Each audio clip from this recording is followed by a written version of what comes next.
Hello my fellow learners, welcome to the Syntax Surfer. So as in previous lecture we studied event delegation model. So today we are going to study event classes.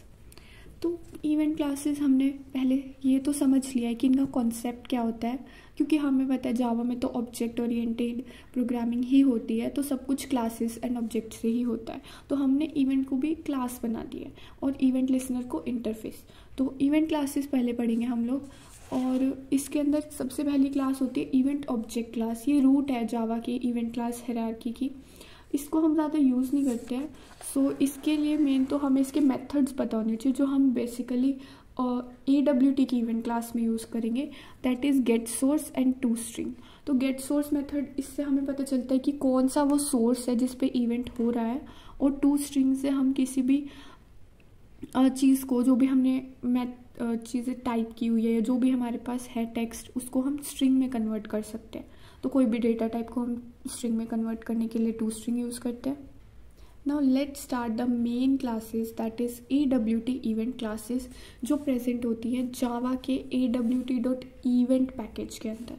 ठीक है, starting with the first event class, that is action event. तो action event होता है जब हम कोई भी button को क्लिक करते हैं या प्रेस करते हैं, किसी भी आइटम को डबल क्लिक करते हैं, और जब किसी मेन्यू को सिलेक्ट करते हैं। तो उसके 5 इंटीजर कॉन्स्टेंट्स हैं जो हम यूज़ करते हैं, मतलब उनके जो इवेंट लिसनर वाले मेथड्स के अंदर हम यूज़ कर सकते हैं इनको, जिसमें आता है alt mask, control mask, Meta mask, shift mask. ये 4 होते हैं जिससे हमें पता चलता है कि कौन सी की प्रेस करी थी हमने जब ये इवेंट हुआ, जब सोर्स पे। ठीक है, और एक्शन परफॉर्म से हम आइडेंटिफाई कर सकते हैं कि एक्शन इवेंट हुआ या नहीं हुआ। नाउ द 3 मेथड्स जो यूज़ करते हैं हम लोग एक्शन के लिए, that is gate action command. तो हमें पता है कि जो एक्शन इवेंट है वो बटन्स के लिए होता है मेजरली। तो बटन के ऊपर हमने लेबल बनाए थे जब हमने पिछली बार कंपोनेंट्स किए थे, तो बटन के ऊपर एक लेबल होता है, जैसे हमने ओके लिखा हुआ है। तो वो चीज़ जब हमें देखना है कि जिस भी सोर्स पे हमने एक्शन किया है वो उसकी कमांड क्या है या उसका लेबल क्या है। ठीक है, गेट मॉडिफायर्स, हमने अभी मॉडिफायर्स पढ़े, ऑल्ट, कंट्रोल, मेटा या शिफ्ट। तो कौन सी की प्रेस हुई थी वो ही चेक करने के लिए। गेट व्हेन की किस टाइम पे इवेंट हुआ था। ठीक है, वो उसमें इवेंट का जो टाइम होता है वो वैसा टाइम नहीं है जैसा हम सोच रहे हैं, it is according to the computer. ठीक है, नाउ एडजस्टमेंट इवेंट क्लास, इसको हम यूज़ करते हैं जब स्क्रॉल बार के अंदर कुछ चेंजेस आते हैं। हमने स्क्रॉल बार भी बनाए थे उसमें कंपोनेंट्स में, तो जब भी स्क्रॉल बार की वैल्यू को मैनिपुलेट करते हैं तब हम एडजस्टमेंट इवेंट को परफॉर्म कर रहे हैं। और उसके भी 5 टाइप के एडजस्टमेंट इवेंट्स होते हैं, जो कि हमारे अगेन 5 इंटीजर कॉन्स्टेंट्स हैं जो बता रहे हैं कि किस टाइप का एडजस्टमेंट इवेंट हुआ है। जिसमें है ब्लॉक इंक्रीमेंट, कि हमने स्क्रॉल बार से वैल्यू इंक्रीज़ की है। ब्लॉक डिक्रीमेंट, जिससे हम स्क्रॉल बार से वैल्यू डिक्रीज़ कर रहे हैं। ट्रैक का मतलब है हमने ड्रैग किया है उसको इंक्रीज़ करने के लिए, जैसे या तो हम प्रेस कर सकते हैं, ऐसा होता है ना स्क्रॉल बार के अंदर, यहाँ पर 2 ऐसे एरो बने होते हैं जिससे हम उनको इधर प्रेस करेंगे तो वो इंक्रीज़ होगा, इधर प्रेस करेंगे तो डिक्रीज़ होगा। अदरवाइज हम उसको ड्रैग कर सकते हैं स्क्रॉल बार को, तो ड्रैग किया। फिर यूनिट इंक्रीमेंट की एक, मतलब कि हमने बटन को जो स्क्रॉल बार का यूज़ किया उसको इंक्रीज़ करने के लिए, और यूनिट डिक्रीमेंट फिर से वही चीज़ कि बटन को यूज़ किया हमने एक वैल्यू डिक्रीज़ करने के लिए। ठीक है, तो उससे क्योंकि एक एक करके वैल्यू बढ़ती है ना, तो वो अब यहाँ पे आ जाता है कि एक और कांस्टेंट है जिसमें एडजस्टमेंट वैल्यू चेंज। इससे भी ये पता चलता है कि एक चेंज हुआ है वैल्यू के अंदर। उसके बाद आ जाते हैं मेथड्स गेट एडजस्टेबल, कि हमें चेक करना है कि कौन से ऑब्जेक्ट के ऊपर ये इवेंट हुआ था। फिर एडजस्टमेंट टाइप की किस टाइप का एडजस्टमेंट हुआ था वही हमें पता चलेगा, ब्लॉक इंक्रीमेंट, ब्लॉक डिक्रीमेंट। ठीक है, और उसके बाद गेट वैल्यूड की कितनी अमाउंट हुई है एडजस्टमेंट के अंदर, जो मतलब कि कितना स्क्रॉल बार पे अभी वैल्यू है। Okay, now component event class, जब भी हम किसी कंपोनेंट को मूव, रीसाइज, मतलब कि प्रॉपर हम कंपोनेंट की ही बात कर रहे हैं, पूरे के पूरे कंपोनेंट को मूव कर रहे हैं एक जगह से दूसरी जगह, रीसाइज कर रहे हैं, हाइड कर रहे हैं। हमने वो भी किए थे ना कार्ड लेआउट, उसमें हाइड और शो वाला भी होता है ऑप्शन, या हम किसी बटन के थ्रू ही कर दें, ठीक है। फिर विजिबल हो रहा है, इनविजिबल हो रहा है, जो कि हमें पता है इनविजिबल विजिबल वाला एक वो होता है ना कि सेट विजिबल मेथड, उसके थ्रू हम कर सकते हैं। तो वो सब चीज़ें जब हो रही हैं तो उसको हम बोलते हैं कंपोनेंट इवेंट, ठीक है। उसके लिए वही हमारे पास 4 हैं: constant component, hidden component, move component, resize component, shown, ठीक है। और उसके बाद जैसे कि हमको पता है कि जो कंपोनेंट होता है वो कि सबसे बड़ी क्लास होती है, सबकी सुपर क्लास होती है। जितने भी हमारे बाकी के कंपोनेंट्स हैं, या कंटेनर भी कंपोनेंट ही होता है एक टाइप का। तो कंटेनर इवेंट, फोकस इवेंट या की इवेंट, जितने भी इवेंट्स हैं वो सब कंपोनेंट इवेंट के अंदर ही आ जाएंगे। क्योंकि अगर कहीं पे भी कोई भी चेंज आ रहा है किसी भी टाइप के कंपोनेंट में, तो वो सब कंपोनेंट इवेंट के अंदर ही आएगा। या हमने बटन के साथ कुछ चेंजेस किए, पैनल के साथ, फ्रेम के साथ, तो वो सब कंपोनेंट इवेंट के अंदर आएगा। यहाँ पे भी गेट कंपोनेंट से पता चलेगा कौन से कंपोनेंट से इवेंट जनरेट हुआ था। Now container event class, container event component event से थोड़ी डिफरेंट है। कंटेनर में हम लोग चीज़ें ऐड करते हैं, हमने कंपोनेंट्स हमेशा कंटेनर के अंदर ऐड किए हैं। तो जब भी कोई कंपोनेंट ऐड या रिमूव होगा किसी कंटेनर में से, तो वो कंटेनर इवेंट होगा। और इसके अंदर भी फिर 2 कॉन्स्टेंट्स बनेंगे, कंपोनेंट एडिड, कंपोनेंट रिमूव्ड, ठीक है। फिर इसके 2 मेथड्स है: गेट कंटेनर कि जिस कंटेनर ने इवेंट जनरेट किया था, गेट चाइल्ड कि कौन सा कंपोनेंट था जिसको ऐड या रिमूव किया था। क्योंकि अगर हम बात करें कंटेनर के लिए तो वो सब कंपोनेंट्स उस पर आ रहे हैं, तो एक टाइप से वो उसकी चाइल्ड क्लास हो गई। तो उनको हम बोल रहे हैं कि वो सब जो भी कंपोनेंट जिनकी वजह से वो इवेंट हुआ, वो हम गेट चाइल्ड के थ्रू पता कर सकते हैं। Now focus event, focus event का मतलब है जब भी कोई कंपोनेंट को कीबोर्ड मिल जाता है। जैसे हमें पता है कि हमने कीबोर्ड किसको देंगे, हम टेक्स्ट फील्ड या टेक्स्ट एरिया को, क्योंकि उनमें ही हम कुछ भी टाइप कर सकते हैं कीबोर्ड के थ्रू। तो जब भी किसी कंपोनेंट को कीबोर्ड मिल जाएगा, यानी कि हम जब भी उसमें कुछ टाइप करने के लिए स्टार्ट करेंगे, कीबोर्ड देंगे, उसको असाइन करेंगे, तो वो हमारा फोकस इवेंट हो जाएगा। तो 2 ही चीज़ें हो सकती हैं, तो हम फोकस दे दे उसको, कीबोर्ड दे दिया, या हमने कीबोर्ड उससे डीएलोकेट कर लिया, कीबोर्ड वापस ले लिया, तो फोकस गेन, फोकस लॉस्ट, ठीक है। और उसके मेथड हैं 2: गेट ऑपोजिट कंपोनेंट और इज टेम्परेरी। तो हम ये देख सकते हैं कि जिस भी कंपोनेंट ने इसको कॉल किया है, सिंपल, और इस टेम्परेरी से पता चलता है कि फोकस चेंज टेम्परेरी है या फिर नहीं, मतलब कि परमानेंट है, कि अभी वापस से वो फोकस मिलने वाला है या नहीं। वो हम ज़्यादा प्रैक्टिकल में समझ पाएंगे चीज़ें।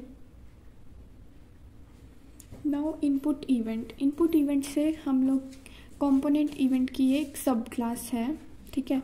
इसके अंदर 2 क्लासेस आती हैं, की इवेंट और माउस इवेंट। हमें पता है इनपुट 2 ही चीज़ों से ले सकते हैं, तो कीबोर्ड से या माउस से, ठीक है। इसके अंदर बहुत सारे वो आ जाते हैं कॉन्स्टेंट्स, वही एक तो मास्क वाले, alt mask, alt graph, button 1 2 3, control, Meta, shift और डाउन, ठीक है, ऑल्ट डाउन, बटन 2 डाउन, ये सब चीज़ें अभी हम समझेंगे। और इसमें काफ़ी सारे मेथड्स भी आते हैं। Now coming to item event class. Item event generate होता है जब हम किसी भी चेकेबल मेन्यू आइटम, यानी कि चेक बॉक्स या लिस्ट, क्योंकि हम उनको चेक करते हैं, सिलेक्ट या डिसिलेक्ट कर सकते हैं, ठीक है, तो वो सब आइटम इवेंट के अंदर आती हैं। तो आइटम इवेंट 2 टाइप के होते हैं, या तो सिलेक्ट करना किसी भी आइटम को, या फिर डिसिलेक्ट करना। तो यहाँ पे भी 3 मेथड्स हैं। सबसे पहले है गेट आइटम, कि कौन सी आइटम ने वो इवेंट जनरेट किया है। गेट आइटम सिलेक्टेबल, ये पर्टिकुलर केस है अगर हम सिलेक्ट कर रहे हैं, यानी कि कोई डिसिलेक्टेड आइटम को हमने सिलेक्ट किया है, तो जिसकी वजह से इवेंट जनरेट हुआ, तो वो आइटम को यहाँ पे रिटर्न करेंगे। जब अगर डिसिलेक्ट करेंगे तो उस केस में यहाँ पे हमें कुछ नहीं मिलेगा, ओनली जब हमने सिलेक्ट किया था उसकी वजह से अगर इवेंट हुआ तो वो यहाँ पे रिटर्न होगा। स्टेट चेंज की, अब स्टेट में क्या चेंज आया, वो सिलेक्ट होता है तो वही ट्रू होता है, और नहीं होता तो फॉल्स होता है, तो वही क्या चेंज आया है, अब कौन सी स्टेट में वो रिटर्न करता है। नाउ इवेंट में की इवेंट क्लास। की इवेंट हमें पता है जब भी कोई इनपुट रिसीव कर रहे हैं हम कीबोर्ड की हेल्प से, ठीक है। तो कीबोर्ड में हम 3 टाइप से इनपुट ले सकते हैं, या तो किसी की को प्रेस करें, ठीक है, या फिर किसी की को रिलीज़ करें। और की टाइप में दोनों आ जाते हैं, प्रेस भी किया फिर रिलीज़ कर दिया। तो जब खाली प्रेस करेंगे तो की प्रेस्ड इवेंट होगा, अगर हम उसको रिलीज़ कर देंगे तो की रिलीज, और अगर हम प्रेस करके रिलीज़ भी कर देंगे तो वो पूरा की टाइप्ड इवेंट हो जाएगा। अब यहाँ पे बहुत सारे कॉन्स्टेंट्स होते हैं की इवेंट क्लास के, जिसमें वी के मतलब वर्चुअल कोड और वर्चुअल की कोड, और यहाँ पे जो भी एंटर एस्केप, इन सब के लिए ना वर्चुअल कोड्स होते हैं, क्योंकि हम लोग तो अपनी तरफ से एक लेटर को या फिर कोई भी टाइप की फंक्शनल की को टाइप कर देते हैं जैसे कंट्रोल वगैरह, बट जो हमारे लिए कांस्टेंट है, जो समझने वाले, जो हमारे प्रोग्रामिंग के लिए कंपाइलर है, उनको समझ नहीं आएंगी वो लैंग्वेज, वो इंग्लिश उनको नहीं समझ आती। सो वर्चुअल की कोड्स होते हैं उसके लिए। सो यहाँ पे भी 2 मेथड है, गेट की, कैर में वही जो सेम चीज़ कीबोर्ड पे होती है जो दिखती है हमें, वही कैरेक्टर दिखता है, और की कोड में जो उसका वर्चुअल की कोड है वो दिखता है। Now mouse event. अब हमने की इवेंट पढ़ ली, माउस इवेंट में भी क्या होगा, जब हम माउस को क्लिक करेंगे, रिलीज करेंगे, मूव, ड्रैग, ठीक है। तो बहुत सारे यहाँ पे लिखे हुए हैं, इनको समझना पड़ेगा कि इनमें डिफरेंस क्या है, क्योंकि ये सिमिलर लगते हैं। क्लिक करना मतलब हमने उसको प्रेस करके रिलीज कर दिया, वो प्रॉपर क्लिक करना है। प्रेस करना, सिंपल प्रेस किया है। एंटर करना कि हमने किसी कंपोनेंट के अंदर माउस को लेके गए, जैसे कि कोई टेक्स्ट फील्ड हो गया, कोई बटन हो गया, ठीक है। फिर रिलीज़ करना, वही प्रेस किया है तो उसको रिलीज़ कर देना उस टाइम पे।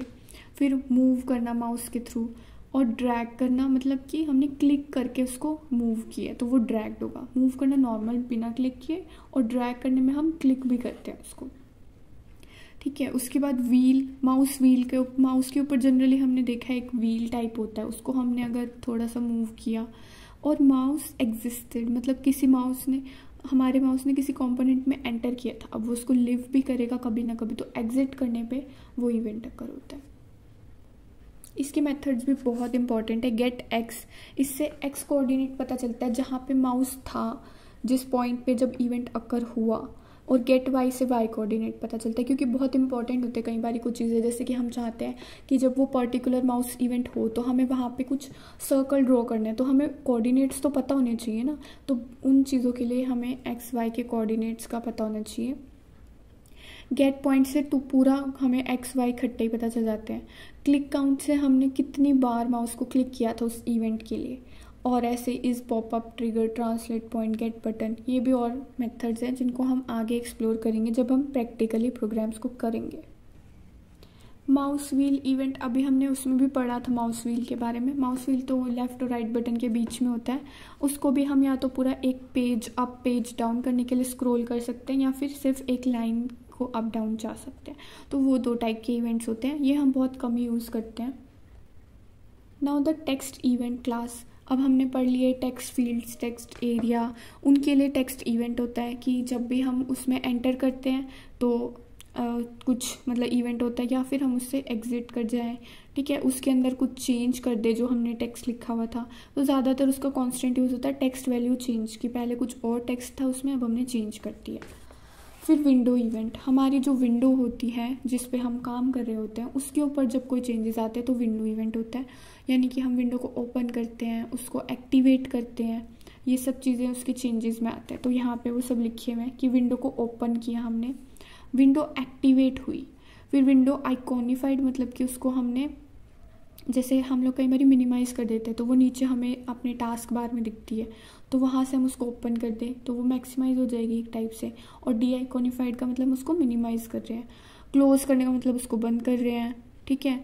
और जिस टाइम पे क्लोज्ड है वो तो बंद हो चुकी है, क्लोजिंग में जब हमने जस्ट क्लिक किया है क्लोज बटन को तो वो एक रिक्वेस्ट गई है विंडो को क्लोज करने के लिए, ठीक है। फोकस, विंडो पे हमने फोकस दिया इनपुट के लिए और विंडो से फोकस चला गया इनपुट डिवाइस का, और विंडो की स्टेट चेंज हुई, यानी कि विंडो विजिबल थी अब इनविजिबल हो गई है, तो वो चीज़ के। So that is all for this video. In the next lecture we will start event listeners. Till then keep learning, keep coding. Tada!